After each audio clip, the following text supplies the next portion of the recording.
I hope that the message I give with you today is not just knowing about the state of the Philippine economy, but actually doing something about it. Because, well, I guess the bad news is we're in a lot of trouble with the state of Philippine economy. The good news is that hope springs eternal. The next generation always holds the key to hope. And hope will happen, or you will achieve what is hopeful for us if there's enlightenment, if there is a change of heart and mind. It's all about completely changing our mindset, then actually doing something about it. Whether we like it or not, we're all part of a single economic system. And the ones that are enjoying the benefits of the economic system are those that are most competitive, those that are, I guess, strongest from an economic point of view. And I guess that would lead to the discussion on why the Philippines is weak as an economy. So we are weak. That is the state of the Philippine economy. Now, when do you have problems? When you have a situation when there is only one seller or even one buyer, no? Ang nangyayari dito, that one buyer, one seller can influence the price, can say, this is the price I want. Now, if the product or service involved does not have a high level of elasticity, anong elasticity? Meaning, is it something that can be easily substituted with other products? If it's something you really need, okay, then you have to buy that product no matter what the price is. And if there is a monopoly or a monopsony, okay, single firm, single buyer, either of them can dictate the price. Now, this is all fine in economic models, no? But how do you see it in the real world, no? Can you think of a sector that is maybe subject to some form of monopoly, or maybe just a duopoly or oligopoly? Any ideas? Things that you oil, okay? Only 3 major, okay?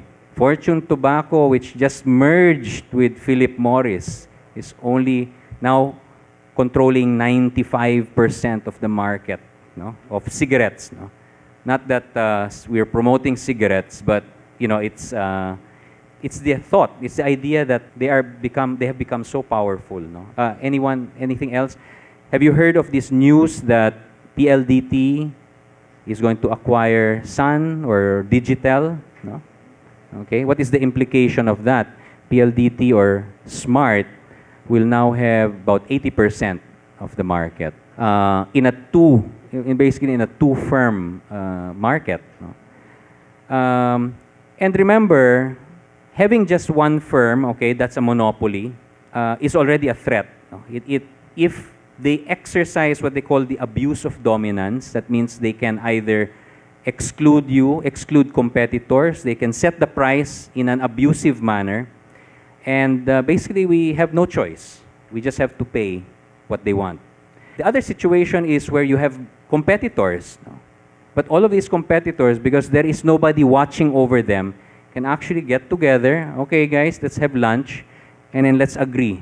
Okay, nobody will bring their price below this level. Or let's agree, ito yung price natin. Pare-pareho lang tayo. No? So, maybe the oil companies, you always have the same price for everything, or maybe because it's regulated. But the situation is, here in the Philippines, is that the major sectors of the economy are all subject to either a group of firms that are allegedly agreeing on the price, or single firms that are so big they can dominate. Okay. For example, Mercury Drug, Unilab, okay, they are in sectors where there are many competitors, but actually they have about more than 50% or more of the market. So that's, that power, that dominance by itself gives them the power to dictate the price of medicine. Mercury Drug, the same thing. And remember, prescriptive medicine has to go through doctors. Only the doctors will say, this this medicine, that medicine. Well, think about it, no? Go back in your everyday lives, think about all the different things that you buy or the services that you buy. And ask yourselves, meron kayang monopoly dito? Meron kayang, is somebody actually making me pay a higher price than equilibrium? And chances are, that's going to be the case. Okay, because historically, we have an economy that was based on this sort of extractive and exploitative setup, no? The colonial, in other words, the colonial economy set up back in the 1500s all the way to the present was really set up so that you could extract resources or money from the system and then go out. And in a sense, it looks like that whole colonial system has just evolved and morphed, but basically you still have the same system in place. So you have an economy that is controlled by a few. Okay, we have the highest concentration of wealth, no, in Southeast Asia. 1% controlling 70% of the economy. Okay, so even if you have a high growth rate, where is the growth going? Is it going to you guys? Or is it going to those conglomerates or family companies or multinationals that are able to exploit using their monopoly or cartel power? And in the end, it is about monopolies and cartels. That is the horrible truth about the Philippine economy. But I guess the enemy of our enemy, or the enemy of those who wish us harm, no? I mean, and the problems begin for them when we gain awareness, when we gain enlightenment. So I guess it's been centuries of conditioning, and up to now, we seem to accept the way things are.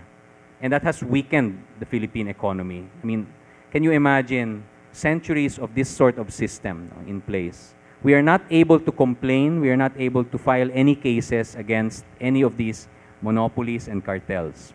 And yet, the global standard is, if you go to all developed countries, they have what you call an antitrust or competition law.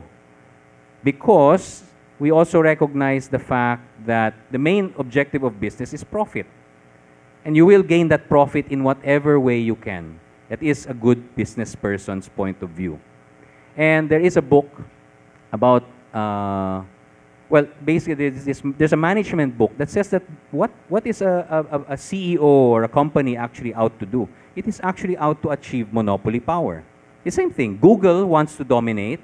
Facebook wants to dominate. But they do it, of course, through their technology. They do it through algorithms. They try to make sure that they're always one step ahead of their competitors.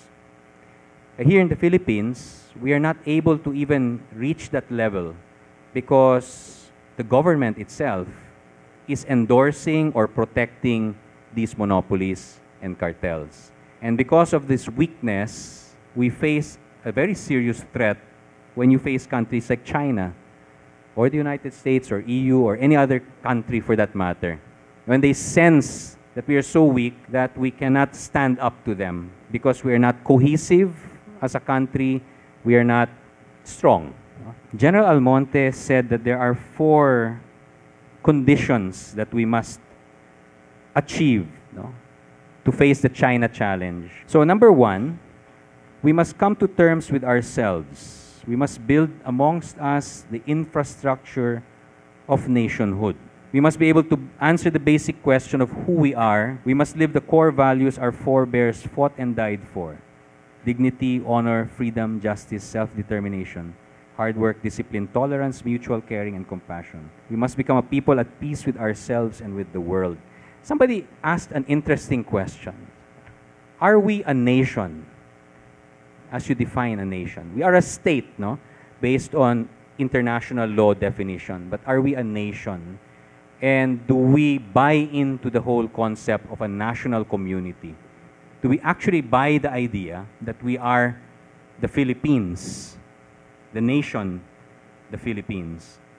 Or are we just a group of communities or ethnic groups all bunched up together here, and everyone is just trying to earn a living, trying to do what they can. No?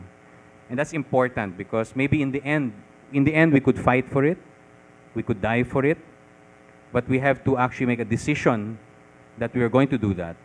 Or we just divide ourselves up, either a federation or confederation, based on ethnic lines, based on regional groupings. But at the end of the day, it is about making sure that the dignity of all the citizens or all the members of the community is respected, which is not happening right now. I don't think we really think about it and are willing to fight for it. China, for all its authoritarianism, no, you will never see the Chinese government selling out its own. For all the human rights abuses, for all their allegedly anti-democratic practices, still, they will not sell out their own country. They will protect Mother China to the death. Okay? And that's why they get so emotional, you know, against Japan. They get emotional about the South China Sea because they buy into the concept of China as a nation. Number two, no matter what it takes, we must end our internal wars. We must overcome all the forces that are holding us down. Our radical insurgency is kept alive by our grievous inequality and the elemental injustice of mass poverty. And both are caused by corruption and misgovernment. So we have separatist movements, we have internal fighting, internal wars in the country. It destabilizes us. Terrorism scares away investors, so it has an economic effect. But nobody has really gone down to the root cause of these insurgencies, this conflict. Essentially, it's about both economics and also social respect. So we have to address the root causes of this, and I think that's what number 2 is talking about. Number 3, we must complete all the land and non-land reforms that we still need to do. Economic reforms that will address the inequality. Because, like I said, in our country, we have the highest level of inequality. If you're to apply the Gini coefficient to the Philippines, no, you will see that most of the wealth is still controlled by very few. And you have more and more of the middle class being pushed below the poverty line. When you go below the poverty line, you get less options in life. You are less able to make decisions on your own, and you are more prone to just be forced to accept the way things are. And that is sad, no? Because at the end of the day, we have to participate. Number 4, and I think this has to do with that, we must transfer the power of the few over the state to the people as citizens. We are a country whose state policies and their implementation do not serve the common good, but only those of special interests. The capture by vested groups of the Philippine state and its regulatory agencies has made our economy the least competitive. So, this is the situation. The inequality in the Philippines is disturbingly high. So much so that more and more, actually, as we're adding more and more people to the population, because we cannot even have reproductive health, no? So we just have more and more people, no? And nobody, these great people are not giving us suggestions on how to take care of more and more people that we are forcing into the world, no? And because of that, it's making the situation more dire, making us even weaker. More and more poor and less rich who are getting richer. No? Unbelievably, it's weird. No? You see, now, there was a time that you didn't see many of these Lamborghini or BMW, Mercedes, but you see them now. And it's funny that you'd have it in a country where there's so much inequality. But anyway, that's another story altogether. The thing is, over the long term, we have to address this. We have to reverse this trend, no, towards having less and less people being extremely rich and more people being extremely poor. No matter what your GNP growth is and your national income accounting, your total national production, doesn't matter. What matters is how much income and how much participation each citizen has in their economy. There is a book that I also recommend. It's called Why Nations Fail. The authors are Acemoglu, I don't know if I'm pronouncing it right, and Robinson.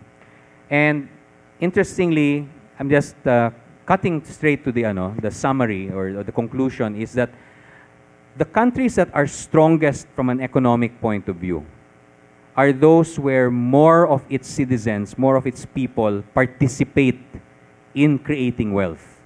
So the more your decision matters in the economy, the stronger your economy is. That means, and that basically translates to having a very big middle class. The more middle class you have, the more decision makers you have in the law of supply and demand, and the more your decision will matter. Look at the Constitution. Article 12, Section 6 talks about that the state shall prohibit monopolies and shall regulate, I think shall regulate monopolies and shall prohibit combinations in restraint of trade. In other words, it's saying, Congress, you have to pass a law saying that it's wrong to have monopolies and combinations.